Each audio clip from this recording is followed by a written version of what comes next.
안녕하세요. 안녕하세요. 네, 반갑습니다. 반갑습니다, 사무장님. 네, 일주일 만입니다. 지난주 벚꽃 구경만 하셨어요? 제가 그 타이밍을 놓쳐가지고. 싱글이시죠? 네. 네, 오늘은 저기 네. 화면에 띄워놨다시피 연금에 대한 얘기를 좀 해볼 건데요. 자, 연금이 좋은 건 누구나 다 알고 있는 내용이죠. 하지만 네 건 세금 내는 연금, 내 건 세금 안 내는 연금. 왜 같은 연금인데도 불구하고 이렇게 세금에 대해서 혜택이 다를까요? 오늘은 세제 적격 연금과 비적격 연금에 대해서 한번 알아보겠습니다. 조관께서 간단하게 조금 설명을 해주실까요? 네, 간단하게 설명드리겠습니다. 세제 적격 연금은 개인연금 상품 중에서 소득세법에 적용을 받아서 세액공제 혜택이 있는 상품이고요. 세제 비적격 연금은 개인연금 상품 중에서 세액공제 혜택이 없는 대신에 일정 요건을 충족하면 비과세 혜택을 받을 수 있는 연금을 말합니다. 네, 말이 두 줄이 넘어가면 조금 어렵기 시작하죠. 그쵸, 맞습니다. 네, 자, 좀 쉽게 설명을 드리겠습니다. 네, 보시는 바와 같이 소득세법을 열어놨는데요. 너무 길죠? 네, 이해하기 힘든 내용입니다. 그래서 쉽게 말씀드리면 세제 적격, 세금 제도에 딱 맞아떨어진다. 한마디로 세액공제를 해줄 테니 나중에 연금을 받을 때 세금을 내라. 세제 이연의 효과가 있는 상품을 얘기하는 거고요. 세제 비적격연금이란 말 그대로 세금 제도에 맞지 않는다. 한마디로 세액공제를 해주지 않을 테니 나중에 연금을 받을 때도 세금을 내지 말라. 한마디로 비과세 상품을 얘기하는 겁니다. 근데 이렇게만 들으면은 이게 뭐가 좋고 뭐가 나쁜지 잘 모르겠습니다. 네, 그래서 이제 저희가 장점과 단점, 특징들을 정리를 해보았는데요. 우리 조사관께서 한번 간단하게 설명해 주실까요? 네, 간단하게 좀 설명드리겠습니다. 먼저 세제 적격 연금의 운용사는 은행과 증권사와 보험사가 있고요.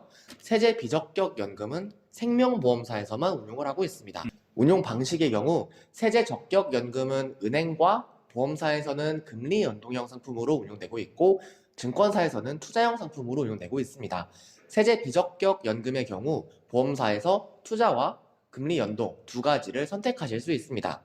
납입 방법은 은행과 증권사는 자유롭게 납입을 하실 수 있고 다만 두 상품 모두 보험사에 있는 경우에는 월마다 고정적으로 납부가 되어야 합니다. 세제 적격 연금은 전에도 많이 다루어가지고 아시겠지만 납입할 때 13.2%에서 16.5%의 세액공제 혜택이 있는 대신 나중에 연금으로 받을 때 연금소득세를 3.3에서 5.5% 내게 됩니다. 세제 비적격 연금의 경우 납입할 때 내가 받는 혜택도 없지만 나중에 연금 수령 받을 때 내가 내야 될 세금도 없습니다.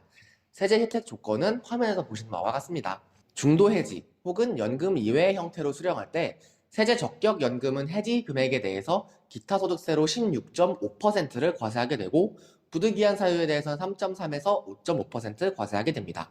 이런 부득이한 사유라고 하면 어떤 것들이 있을까요? 저희가 저번에 다뤄봤듯이 이 카드에서 한번 참조해 주시면 될 것 같습니다. 네, 카드를 참고해 주시면 된다고 합니다. 네. 세제 비적격 연금의 경우 법정 요건을 미충족할 시에는 보험 차익에 대해서만 이자소득세 15.4%를 과세합니다. 다만 중도에 해지하더라도 이 법정 요건이 충족된다면 비과세 혜택을 받을 수 있습니다. 이 법정 요건은 앞에서 설명드린 이제 5년 이상 납입, 10년 이상 거치를 말하는 거겠죠? 네, 맞습니다. 그리고 비과세 한도의 경우 세제 적격 연금은 해당이 없고 비적격 연금은 일시납은 1억 원, 월납은 월에 150만 원까지 가능합니다. 네.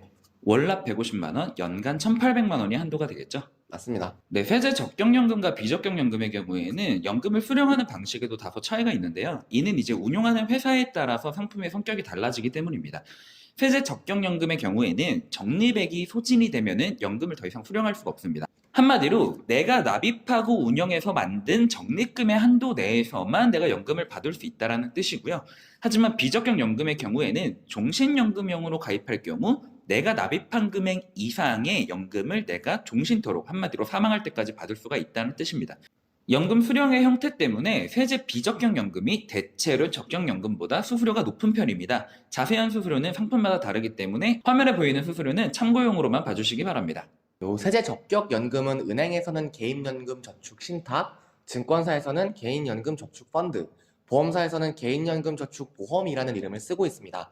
요 이름이 혼동될 수 있으니까 꼭 상품 설명서를 확인하셔야 되고요.